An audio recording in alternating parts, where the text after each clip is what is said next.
فأنا ناصح لإخواني بالصدع بالحق تبيض وجوههم. السكوت في مسألة الحزبية يضرها، فاصدع بما تؤمر وأعرض عن المشركين.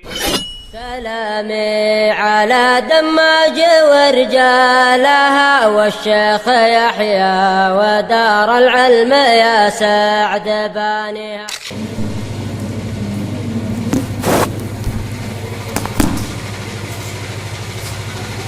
Bismillahirrahmanirrahim. Innal hamdalillah nahmaduhu wa nasta'inuhu wa nastaghfiruh wa na'udzu billahi min shururi anfusina wa min sayyiati a'malina. May yahdihillahu fala mudilla lahu wa may yudlil fala hadiya lahu. Wa asyhadu an la ilaha illallah wahdahu la syarika lahu wa asyhadu anna Muhammadan abduhu wa rasuluh sallallahu alaihi wa ala alihi wasallam, amma ba'd.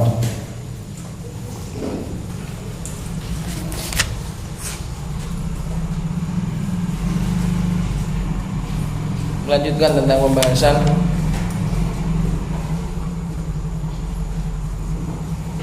keutamaan anak wanita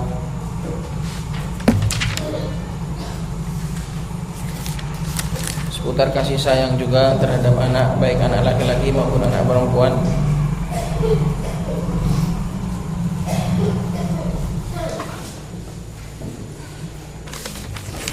Qalat asy-syaikh Ummu Abdillah wafaqahullahu taala,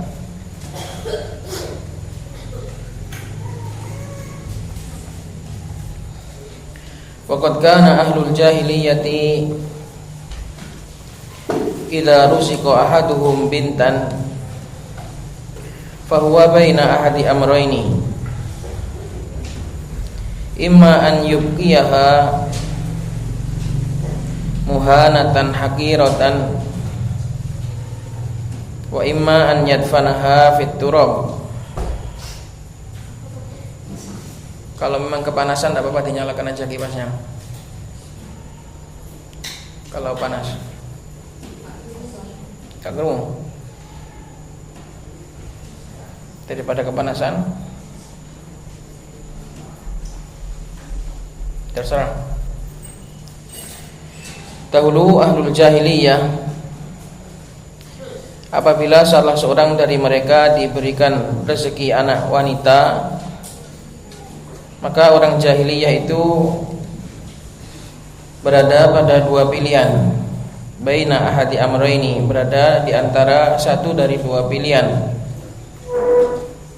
Imma an yubqiyaha, pilihannya adalah membiarkannya hidup anak perempuan tadi dalam keadaan muhanatan haqiratan, muhanah dihinakan, haqiratan direndahkan. Wa imma an yadfanaha fit turab, pilihan yang kedua dikubur hidup-hidup di dalam bumi, di dalam tanah. Jadi orang jahiliyah dahulu merasa malu kalau memiliki anak wanita. Maka ada yang tega membunuh dan menguburnya hidup-hidup, ada yang tidak tega mengubur hidup-hidup tapi dibiarkan hidup dalam keadaan merasa malu, merasa hina. Itulah keadaan jahiliyah. Imma li ajlil 'ari minan nasi kama qala ta'ala, mereka melakukan semua itu adalah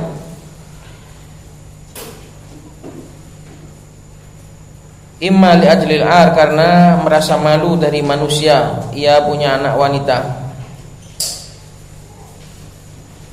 Sebagaimana Allah Subhanahu wa taala ceritakan, wa idza busyira ahaduhum bil untha dhalla wajhuhu muswaddan wa huwa kadhim.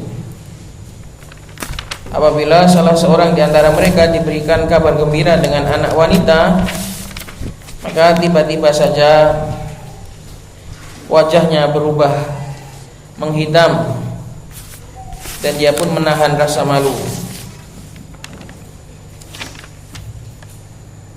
Dalla wajhuhu, berubahlah wajahnya menghitam, dan dia pun menyimpan kemarahan dan juga rasa malu. Yatawara minal qaum, dia akan bersembunyi dari kaumnya. Min su'i, min yang kedua itu sababiyah, disebabkan karena buruknya ma busyira bih, apa yang dia itu diberi kabar gembira dengannya. Jadi kalau mereka itu punya anak wanita, kalau nggak dibunuh, nggak dihilangkan, nggak dibinasakan, maka akan dibiarkan tetap, tapi seluruh keluarga merasa malu. Apalagi seorang ayah, wajahnya akan menghitam dan menahan rasa malu. Kemudian dia akan bersembunyi dari kaumnya, sebab buruknya apa yang diberikan kabar gembira dengannya, yaitu anaknya. Ayumsikuhu ala hunin, setelah itu pilihannya cuma dua. Ayumsikuhu ala hun, ia akan menahan, membiarkan anak itu di atas kehinaan. Am yadussuhu fit turab, atau pilihan yang kedua, dia akan menguburnya hidup-hidup di dalam tanah. Ala sa'ama yahkumun, ketahuilah alangkah buruk apa yang mereka putuskan. Kenapa kalau anak laki-laki dibiarkan hidup, kalau anak wanita merasa malu? Otaknya itu loh kemana? Lah dia nikah, dia punya anak itu enggak dari wanita. Gimana tuh cara mikirnya itu loh? Dia bisa sampai punya anak, bisa berkeluarga itu enggak dari wanita. Inilah ya ikhwah, karena itulah mereka disebut sebagai jahiliyah. Enggak masuk, enggak, otaknya itu loh enggak dibiarkan, masih baru, enggak dipakai. Kok bisa kalau punya anak wanita merasa malu? Lah terus dia punya anak itu memang sama laki-laki, seluruh keluarga laki-laki semua gitu. Terus dengan menikah dengan sesama laki-laki bisa punya anak gitu, nanti punya anak laki-laki lagi gitu, seluruh dunia jadi laki-laki gitu. Perkara yang semudah ini saja otak mereka tertutupi. Itulah orang kalau sudah memang dibutakan oleh Allah Subhanahu wa taala, sehingga akal yang menjadi keistimewaan manusia menjadi tak berfungsi lagi. Makanya Allah Subhanahu wa taala katakan ala sa'ama yahkumun, sudah enggak perlu dibantah lagi, cukup dikatakan alangkah buruknya keputusan mereka itu, karena dilihat dari secara zahir saja sudah nggak masuk akal. Bagaimana mungkin dibedakan antara laki-laki dan wanita dalam kehidupan ini? Sebagaimana kehidupan ini ada laki-laki, maka juga ada wanita.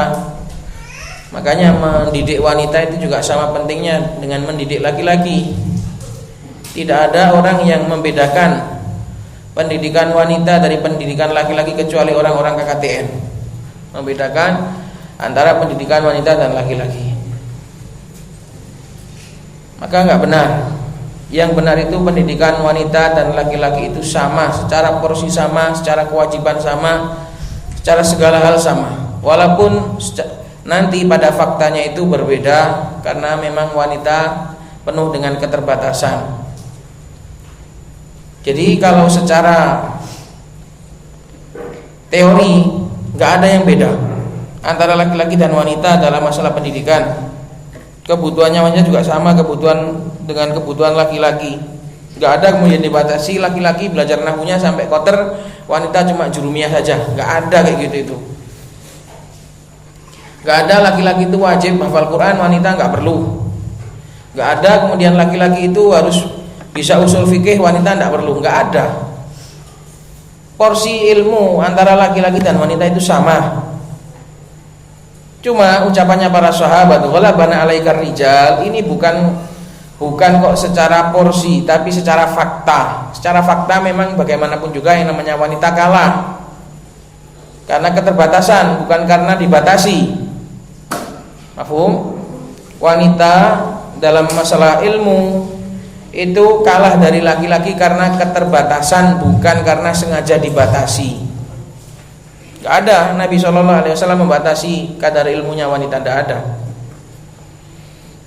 Maka barang siapa yang membedakan antara laki-laki dan wanita tanpa dalil, ini adalah menyerupai dengan perbuatannya orang-orang jahiliyah, di mana mereka membedakan antara laki-laki dan wanita dalam masalah kehidupan. Kalau punya anak laki-laki senang, kalau punya anak wanita merasa malu. Ini adalah jahiliyah. Pilihan yang kedua, kalau nggak dibiarkan alasan yang kedua. Alasan yang pertama adalah karena malu dari kaumnya. Alasan yang kedua, wa imma yadfanuha min ajli an la tat'ama ma'ahu. Alasan yang kedua, membunuh anak wanitanya adalah supaya tidak ikut makan bersamanya. Dan ini juga menunjukkan kedunguan. Karena rezeki yang memberi rezeki makan, yang memberi rezeki anakmu itu adalah yang memberikan rezeki kepadamu. Jadi apa bedanya? Yang memberikan rezeki kepadamu itu juga yang memberikan rezeki kepada anakmu. Yang memberikan rezeki kepada anak 1 itu juga sama yang memberikan rezeki kepada anak 10, anak 20, itu sama. Semua masing-masing membawa rezekinya dari Allah Subhanahu wa taala. Baik itu anak maupun istri, banyaknya istri juga enggak akan mengurangi rezeki. Banyaknya anak juga enggak akan mengurangi rezeki. Masing-masing membawa rezekinya sendiri-sendiri dari Allah Subhanahu wa taala. Maka barang siapa yang khawatir dengan banyaknya anak ataupun banyaknya istri, khawatir dia tidak mendapatkan rezeki dari Allah Subhanahu wa taala, maka itu adalah termasuk pemikiran jahiliyah. Kama fi sahihaini min hadits Ibnu Mas'ud, sebagaimana dalam sahihain dari hadis Abdullah bin Mas'ud.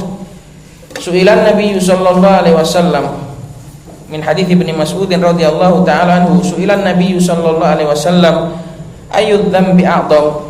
Qala an taqtula waladaka khasyata an yat'ama ma'ak. Nabi sallallahu alaihi wasallam ditanya, dosa apakah yang paling besar? Nabi menjawab, engkau membunuh anakmu. Membunuh ini bisa jadi membunuhnya hidup-hidup atau membunuhnya dengan cara memutus atau menggagalkan jalinan rahim. Meskipun dosa membunuh ketika sudah hidup itu lebih besar, tapi barang siapa yang memutus keturunannya, alasannya itu adalah karena takut gak mendapatkan rezeki, ini sama. Boleh seorang itu KB, boleh seorang itu mengatur jadwal kehamilan karena maslahat yang lain, bukan karena takut tidak makan, tidak bisa makan atau takut tidak mendapatkan rezeki. Kalau alasannya itu adalah takut tidak mendapatkan rezeki, maka hukumnya haram. Kalau alasannya itu syar'i, demi maslahat atau demi kebutuhan, maka hukumnya boleh. Maka dua alasan ini Allah Subhanahu wa taala juga menyebutkan di dalam beberapa ayatnya. Wala taqtulu auladakum khasyata imlaq. Nahnu narzuquhum wa iyyakum. Demikian juga Allah mengatakan wala taqtulu auladakum min imlaq. Nahnu narzuqukum wa iyyahum. Janganlah kalian membunuh anak-anak kalian karena takut kefakiran. Sesungguhnya anakmu enggak akan menjadikanmu fakir. Kami akan memberikan rezeki kepada mereka. Demikian juga ayat, jangan kalian membunuh anak kalian karena sudah fakir. Kalau yang tadi khasyata imlaq, takut nanti akan fakir, maka Allah jamin, enggak, anakmu nanti akan bawa rezeki sendiri, aman, enggak akan mengurangi rezekimu. Kemudian juga jangan membunuh anakmu karena imlaq, karena kamu sekarang kondisi fakir. Nahnu narzuqukum. Maka di situ yang khasyata imlaq didahulukan nahnu narzuqukum, min imlaq didahulukan narzuqukum. Kalau yang khasyata imlaq didahulukan narzuquhum. Karena alasan itu, kalau kamu membunuhnya, menggagalkan anakmu itu karena kefakiran yang sedang melandamu, tenang, jangan takut, kami akan memberimu rezeki. Demikian juga anakmu. Maka inilah perbuatan jahiliyah, takut tidak mendapatkan rezeki, takut gak bisa makan. Maka sebagai seorang mukmin tidak pantas ya ikhwah, merasa takut tidak bisa makan, merasa takut kehabisan uang, itu tidak pantas. Kita memiliki Allah Subhanahu wa taala yang maha kaya. Lakukanlah sebab-sebab rezeki dan Allah Subhanahu wa taala pasti akan menjamin. Maka semuanya termasuk akidahnya jahiliyah. Termasuk keyakinannya jahiliyah.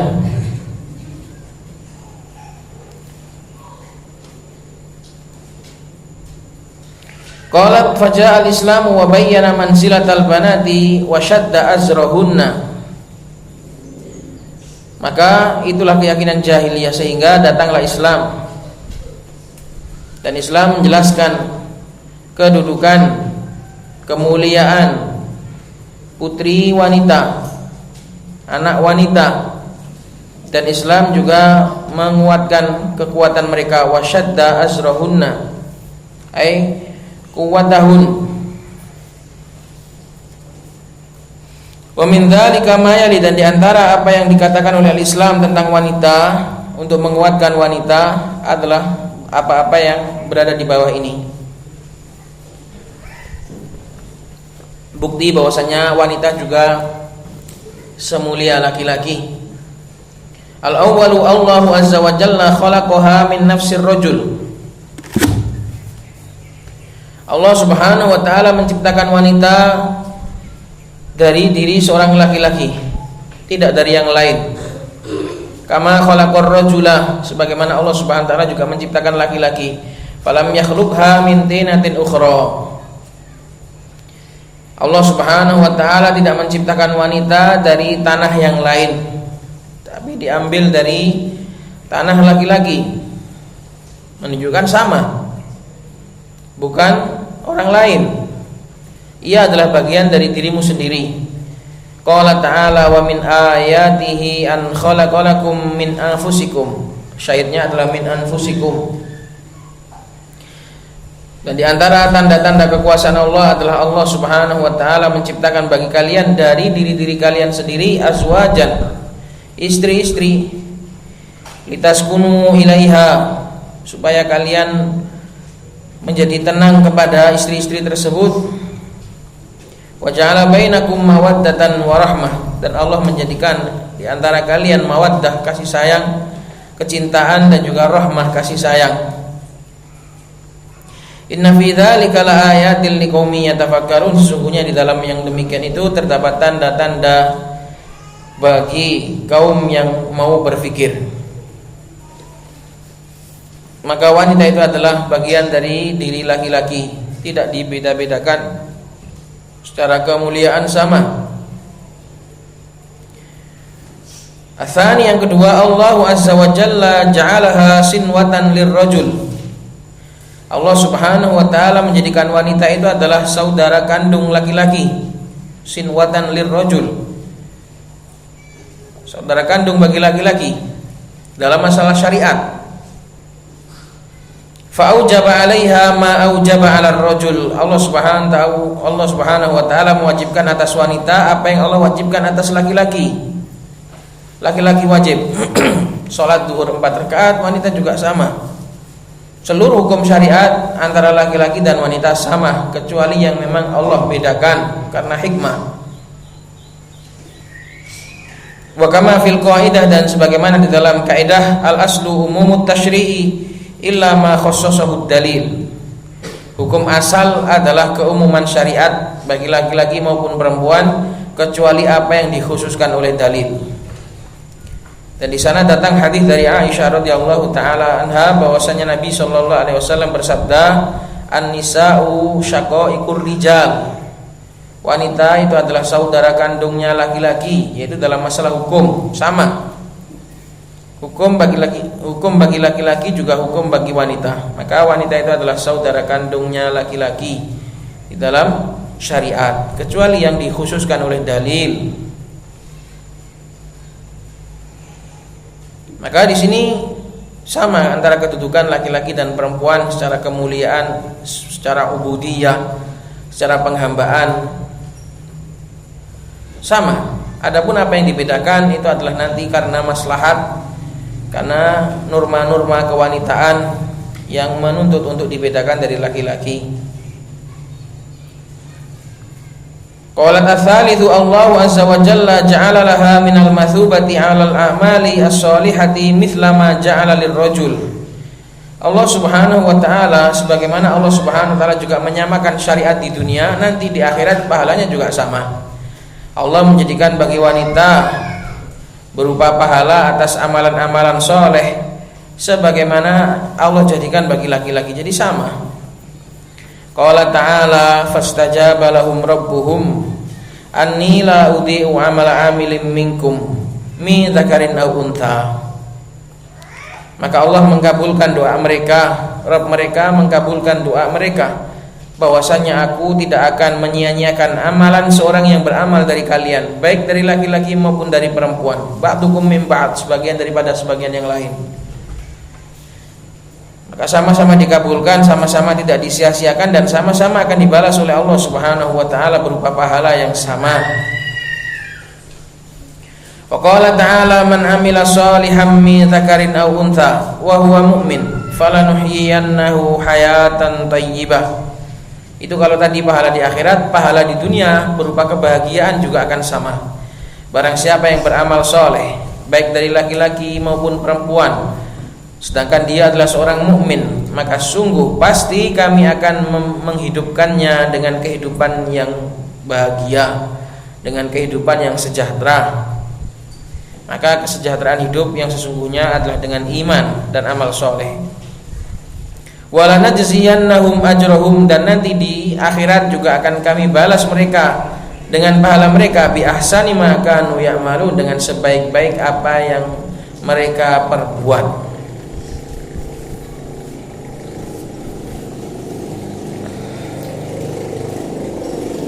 Ar-rabi'u, yang keempat, Allahu ja'ala lirrajuli irthan wa ja'ala 'alaha irthan. Allah menjadikan bagi laki-laki warisan, dan Allah Subhanahu wa taala juga menjadikan bagi wanita warisan, sama-sama mendapatkan waris. Wa kaunuhu zida fi mirathir rajul 'ala nisfi min mirathiha innama huwa li hikmatin samiyatin. Allah sama-sama jadikan bagi laki-laki dan perempuan itu warisan. Adapun keberadaannya, keberadaan warisan itu wa kaunuhu, kembali kepada irth. Dan adapun keberadaan warisan itu ditambah dalam hak waris laki-laki separuh dari hak waris perempuan. Maknanya kalau perempuan dapat satu, laki-laki dapat dua, itu maknanya laki-laki dapat tambahan separuhnya. Semua itu hanyalah karena disebabkan hikmah yang sangat tinggi, hikmah samiyah, hikmah yang sangat tinggi, alasan dan ketepatan Allah Subhanahu wa taala yang sangat tinggi. Apa hikmahnya warisannya perempuan itu separuh dari warisannya laki-laki? Nanti qala Syinqiti fi Adwa'il Bayan al-mujallad al-awwal safhah 308 inda qaulihi ta'ala yusikumullahu fi auladikum lidzakari mithlu haddil unthayain. Berkata Imam Asy-Syinqiti rahimahullahu taala di dalam Adwa'ul Bayan menerangkan tafsir ayat yusikumullah, Allah mewasiatkan kepada kalian pada anak-anak kalian, bagi laki-laki mendapatkan bagian dua wanita. Kata Syinqiti lam yubayyin huna hikmata tafdhilidz zakari 'alal untha. Di dalam ayat ini Allah Subhanahu wa taala tidak menjelaskan hikmah dilebihkannya laki-laki daripada perempuan fil mirath, dalam warisan. Ma'annahuma sawa'un fil qarabah, padahal laki-laki dan perempuan itu sama dalam kedekatan. Paman juga ada yang laki-laki, juga ada bibi, sama dekat, sama-sama dekatnya. Anak wanita juga sama, anak laki-laki juga sama-sama dekat. Kenapa kok dibedakan? Kata Syinqiti, dalam ayat ini enggak disebutkan alasannya. Walakinnahu asyara ila dzalika fi maudhi'in akhar, akan tetapi Allah Subhanahu wa taala mengisyaratkan kepada hikmah bedanya warisan laki-laki dengan perempuan di dalam ayat yang lain, di dalam tempat yang lain. Wa huwa qaulu ta'ala ar-rijalu qawwamuna 'alan nisa'i bima faddalallahu ba'dahum 'ala ba'din wa bima anfaqu min amwalihim. Laki-laki itu adalah pemimpin bagi para wanita. Makanya jangan sampai wanita mimpin laki-laki, sampean kate mimpin bojone sampean, melawan hukum Allah namanya. Wanita tidak boleh membawai laki-laki. Jadi kalau laki-laki bilang apa ndang nurut. Ojo sebalike. Kalau rumah tangga itu malah yang menjadi pemimpinnya itu yang wanita, ini rumah tangga kacau. Wanita itu kurang akalnya, agamanya. Maka kewajiban wanita itu nurut pada laki-laki. Ojo kate bojomu mbok paksa apa nuruti awakmu. Salah itu. Ar-rijalu qawwamuna 'alan nisa. Laki-laki itu adalah pemimpin bagi para wanita. Dengan dua hal. Bima faddalallahu ba'dahum 'ala ba'd. Dengan apa yang sudah Allah muliakan sebagian mereka daripada sebagian yang lain. Memang bawaannya dari sana. Alasan yang pertama laki-laki itu menjadi pemimpin bagi wanita adalah pertama, memang Allah jadikan laki-laki itu lebih daripada wanita, lebih tinggi daripada wanita. Alasan yang kedua, wa bima anfaqu min amwalihim, dan dengan sebab apa yang sudah mereka keluarkan dari kewajiban membiayai dan menafkahi istri. Jadi ada dua hal alasannya. Kalau satu hal hilang masih ada yang lain. Seandainya suami nggak menafkahi istri, tetap suami menjadi qawwam, menjadi pemimpin, karena masih ada satu alasan. Atau seandainya laki-laki itu suamimu itu orang lemah, secara akal lemah, secara karakter juga lemah, tapi dia punya duit untuk tiap hari ngasih kamu, dia juga berhak untuk memimpin kamu. Mafhum di sini ikhwah? Jadi alasan memimpinnya laki-laki kepada wanita itu karena dua. Karena keutamaan mereka dan karena harta mereka. Kalau seandainya satu nggak ada, maka masih ada yang lain. Seandainya laki-laki nggak punya harta untuk menafkahi istrinya, maka dia masih punya keutamaan untuk memimpin. Atau seandainya laki-laki nggak punya karakter yang kuat, karena ada laki-laki kayak gitu. Laki-laki tubuhnya, tapi jiwanya perempuan kan ada. Nggak punya karakter yang kuat, jadi ayah yang hebat juga tidak bisa, pokoknya serba lemah. Tapi dia punya duit untuk menafkahi kamu, maka dia juga berhak untuk memimpin. Jangan tanya gimana kalau nggak punya dua-duanya, wis gak ada duit, gak iso lapo-lapo. Nah, itu pilihannya sampean, bisa hulu, bisa sabar, terserah.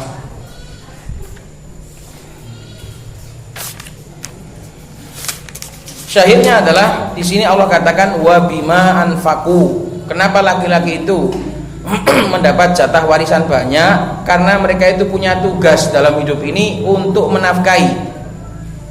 Laki-laki itu tugasnya menafkahi, wanita itu dinafkahi. Jadi sebenarnya yang butuh duit lebih banyak siapa? Bosnya atau anak buahnya? Ngono kok wong wedok ae sing njaluk merasa nyekel duit akeh iki lho. Duitnya suami diroyok kabeh, dicekel dhewe. Padahal yang lebih butuh pada duit itu suami sebenarnya.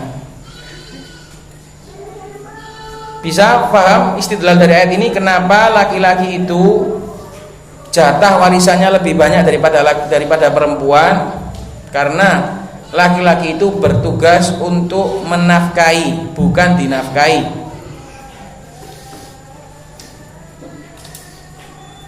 Maka dikatakan hikmahnya adalah karena wanita itu tidak butuh kepada harta sebagaimana butuhnya laki-laki. Sebab kalau wanita itu sebelum nikah, dia itu kewajiban menafkainya adalah atas abinya atau walinya. Ketika sudah nikah, maka dinafkahi oleh suaminya.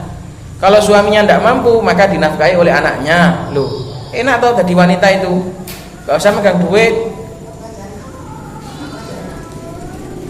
Pokoknya aku ngomong gak usah megang duit, mesti langsung digeruduk, mesti.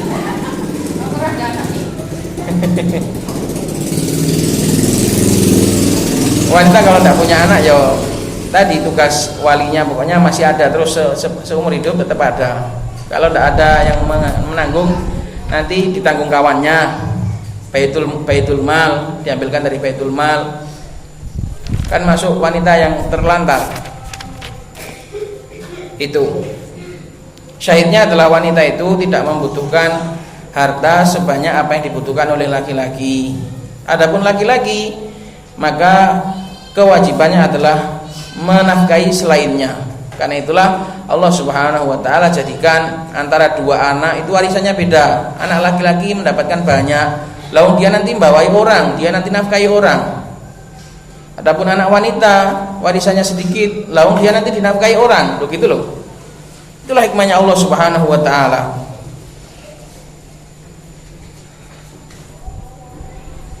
Maka Allah Subhanahu wa taala tidaklah membedakan antara laki-laki dan perempuan kecuali karena hikmah. Ada beberapa hal seperti warisan dibedakan karena hikmah. Wanita enggak boleh safar sendirian, laki-laki boleh. Ini karena hikmah. Wanita lemah, wanita rawan bahaya. Kalau dibiarkan safar tanpa mahram, ini akan rawan kerusakan. Maka syahidnya adalah wanita dan laki-laki itu sebenarnya tidaklah beda kecuali dalam beberapa hal yang sesuai dengan hikmahnya Allah Subhanahu wa taala. Jadi kita yang membatasinya ya pas pada apa yang dibatasi oleh Allah itu saja, jangan membatasi yang lain. Qalat al-khamisu wasyar'u huwa alladhi aujaba 'alal wali an yasta'dzinaha fi zawajiha. Demikian juga di antara kemuliaan wanita adalah syariat ini mewajibkan atas wali untuk meminta izin kepada anaknya atau kepada orang yang diwaliinya di dalam pernikahannya. Jadi nggak boleh anak wanita itu dinikahkan tanpa izin. Dan hukumnya batal nikahnya kalau tanpa izin. Idza kanat balighatan, jika anaknya sudah balik. Kalau belum balik, belum tahu, maka boleh. Asal ayahnya tahu maslahat. Dan memang ayah lah yang paling tahu maslahat, karena itulah dia menjadi wali. Wali itulah orang yang paling tahu maslahat. Dengan siapa kamu harus menikah, dengan siapa kamu harus berumah tangga. Itu wali yang paling tahu. Adapun perasaan sampean seneng tidak senang itu kadang perasaan itu suka berdusta. Jadi para wanita, para adik-adik yang masih gadis, manuto sama ayahmu, sama walimu, karena mereka itulah yang paling tahu. Kamu kadang mencintai laki-laki, kadang laki-laki garangan. Kamu cintai, kamu salah, kamu milih laki-laki salah. Tapi kalau ayahmu tiap hari mandang sapa ya bocah sing rajin iki diwasi di masjid, dipilihkan laki-laki yang benar, tapi kamu malah milih yang salah. Walaha an tuwafiq wa walaha an la tuwafiq. Wanita itu boleh mengiyakan, boleh tidak. Karena juga tetap nggak bisa dipaksa. Karena memang dia nggak senang betul dan melihat tidak ada maslahat betul dengan laki-laki tersebut, ya boleh untuk menolak. Kalau sudah balik, boleh untuk menolak. Inilah termasuk hikmahnya Allah Subhanahu wa taala. Kama fi sahihaini anna Nabiy sallallahu alaihi wasallam qala tusta'dzanul bikru wa idnuha sumatuha wa la tunkahul ayyimu hatta tusta'mar. Kata Nabi sallallahu alaihi wasallam, kalau masih gadis itu dimintai izin. Dikasih tahu, dikasih gambaran yang mau menikahimu ini fulan, gini, begini dan begitu, diminta izin, mau enggak kamu? Dan izinnya gadis itu cukup dengan diam, karena gadis itu biasanya lebih pemalu. Adapun janda, wala tungkahul ayyim hatta tusta'mar, ditunggu perintahnya. Apa bedanya tusta'dzan dengan tusta'mar? Tusta'mar lebih ketat, tusta'dzan lebih longgar. Karena tusta'dzan dimintai izin, kalau tusta'mar ditunggu perintahnya. Dia kalau enggak bilang iya, kalau enggak minta enggak boleh. Karena dia sudah paham, sudah lebih tahu tentang maslahat rumah tangga, sudah pernah menjalani rumah tangga, sehingga ia tahu seluk-beluknya hidup rumah tangga, dia tahu, sehingga nunggu dia minta, nunggu dia memerintahkan untuk dinikahkan dengan fulan atau alan. Adapun bikr, gadis, karena belum tahu, cukup diminta izin saja. Nggak perlu dimintai pengalaman, nggak perlu, dia belum tahu. Kalau janda sudah tahu. Syahidnya adalah syariat ini loh menganggap wanita, nggak kok terus wanita itu dijadikan seperti budak asal dinikahkan tanpa izin pun enggak. Syariat ini sangat memuliakan wanita. Buktinya dalam masalah menikah saja mereka disuruh untuk meminta izin kepada orang-orang yang mau dinikahkan. Qalat as-sadis wasyar'u huwa alladhi amara bi mu'asyaratiha bil ma'ruf aw tasrihiha mukarramatan mu'azzazatan. Yang keenam, dan syariat ini juga yang memerintahkan untuk menggauli wanita dengan baik, rumah tangga dengan baik, atau kalau enggak maka dipisah dengan mukarramah, dalam keadaan dimuliakan, mu'azzazatan juga sama, dihormati. Jadi kalau dikumpul, kalau lanjut rumah tangganya juga lanjut dengan baik, kalau mau pisah juga cerai baik-baik. Itulah adab dalam berpisah dan bercerai.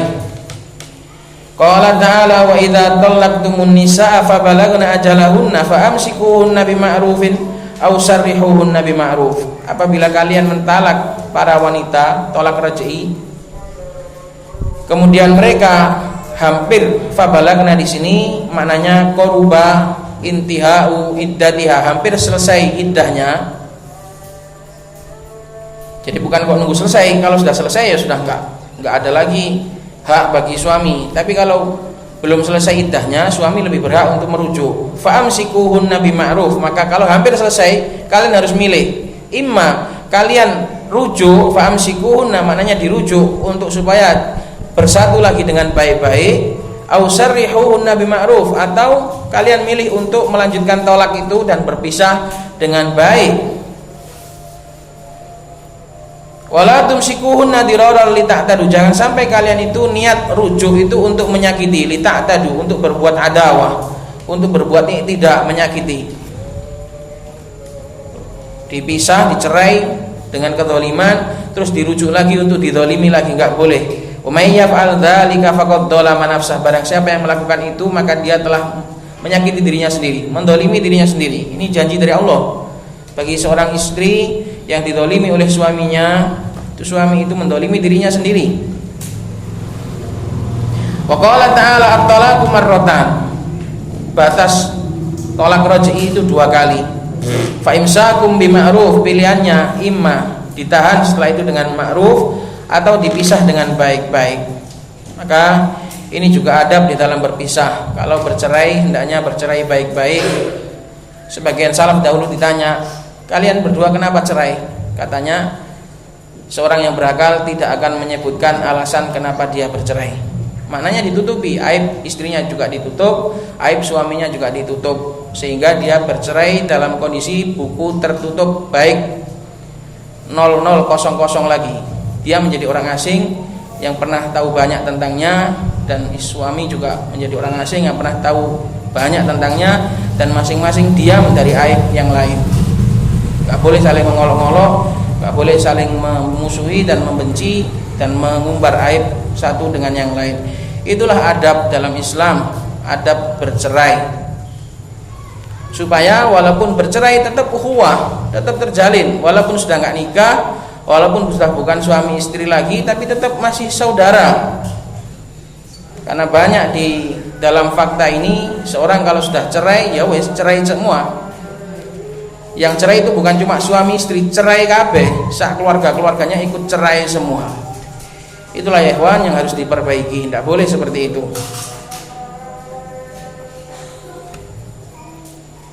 Maka adab Islam adalah tasrihum bi ihsan, pisah dengan baik-baik, supaya yang pisah itu cuma suami istri saja, keluarga masih tetap baik, ukhuwah masih tetap terjalin, dakwah masih tetap solid, dan masyarakat tidak terganggu dengan kasus tersebut. Itulah adab dalam berpisah. Itulah betapa indahnya Islam. Syahidnya adalah di sini Allah Subhanahu wa taala memuliakan wanita dengan cara disuruh untuk menggauli dengan baik, dipisah pun dengan baik-baik. Ila ghairi dzalika minal adillah allati ja'at fi bayani manzilatil mar'ah, dan seterusnya dari dalil-dalil yang lain yang datang dalam menjelaskan kedudukan wanita, wa bayani ma laha minal huquqi wal wajibat, dan menjelaskan apa yang menjadi miliknya berupa hak-hak dan juga kewajiban. Walau anna imra'atan imtazat bimazaya wa faqat bihar rajula min haitsu shalah wad din fa innaha hina idzin takunu afdhala. Mulai dari walau anna imra'atan ini jumlah baru, masalah baru. Jalwa wal wajibat di situ sudah selesai tentang dalil-dalil keutamaan wanita. Berikutnya, dan seandainya seorang wanita itu imtazat, memiliki keistimewaan, bimazaya dengan keistimewaan, wafaqat, dan mengungguli dengan keistimewaan tersebut terhadap laki-laki dari sisi baik dan agamanya, maka pada saat itu wanita itu lebih afdol. Memang secara umum jinsur rijal afdolu min jinsin nisa, jenis laki-laki itu lebih afdol daripada jenis perempuan. Tapi min haitsul afrod, satu persatunya nggak bisa. Kadang satu perempuan lebih afdol dari 1000 laki-laki, kata Syekh Mukbil. Memang secara umum laki-laki jinsur rijal, jenis laki-laki itu lebih afdol daripada jenis wanita. Tapi kalau satu persatu, kadang satu wanita lebih afdol dari ribuan laki-laki. Karena Allah mengatakan inna akramakum indallahi atqakum, sesungguhnya yang paling mulia di antara kalian adalah yang paling bertakwa. Wa amma qaulun nahwiyyin, adapun ucapannya ahli nahwu, ar-rajulu afdalu minal mar'ah fa'al fir rajuli lil jins fal muradu jinsur rijal fala yamna'u annahu yujadu fin nisa'i man hiya khairun minar rajuli bil qaidis sabiq. Adapun ucapan nahwiyin bahwasanya laki-laki itu lebih afdol daripada wanita, al di sini adalah lil jins, itu enggak mencakup seluruh afrodnya, itu hanya perbandingan secara umum, enggak satu persatu. Maka yang dimaksud adalah jenis laki-laki. Maka tidaklah mencegah didapati pada afrod la annahu yujadu ay fi afrodin nisa, dalam person satu persatunya wanita, siapa yang dia itu lebih baik daripada laki-laki bil qaidis sabiq, dengan catatan yang terdahulu, yaitu lebih bertakwa, lebih baik agamanya, lebih berilmu, dan yang semisalnya. Fatafdilu fi qawlihi wa laysa dzakaru kal untha, maka pemuliaan yang disebutkan oleh Allah dalam ayat tidaklah laki-laki itu sama dengan wanita, tidaklah laki-laki itu seperti wanita, itu adalah secara umum, secara jenis. Adapun afrod enggak ada. Afrod wanita, afrod laki-laki, semua satu persatu laki-laki afdol daripada satu persatu wanita, itu tidak ada. Wa qauli, dan juga dalam ayat alaihinna darajah walir rijali alaihinna darajah, dan bagi laki-laki ada satu tingkatan lebih tinggi daripada wanita. Ini maknanya secara umum, bukan kok setiap satu persatu laki-laki lebih tinggi daripada satu persatu wanita, enggak. La yufiduhu fi hadhil halah, maka ayat ini, ayat yang menunjukkan keutamaan laki-laki atas wanita, ini enggak bisa dipakai dalil dalam kondisi seperti ini, yaitu kondisi satu persatu. Karena banyak wanita itu yang lebih baik daripada laki-laki. Ini semua adalah demi menyebutkan kasih sayang terhadap anak, baik anak laki-laki maupun perempuan, jangan dibeda-bedakan. Yang diberi rezeki semuanya anak perempuan semua, ya alhamdulillah. Yang punya rezeki anak laki-laki semua, ya alhamdulillah. Yang punya anak laki-laki dan anak perempuan, ya alhamdulillah. Semuanya adalah rezeki dari Allah Subhanahu wa taala. Bagaimana kita cara dalam mengajari dan mendidik mereka. Semoga kajian ini bermanfaat. Subhanakallahumma bihamdik, asyhadu an la ilaha illa anta, astaghfiruka wa atubu ilaik.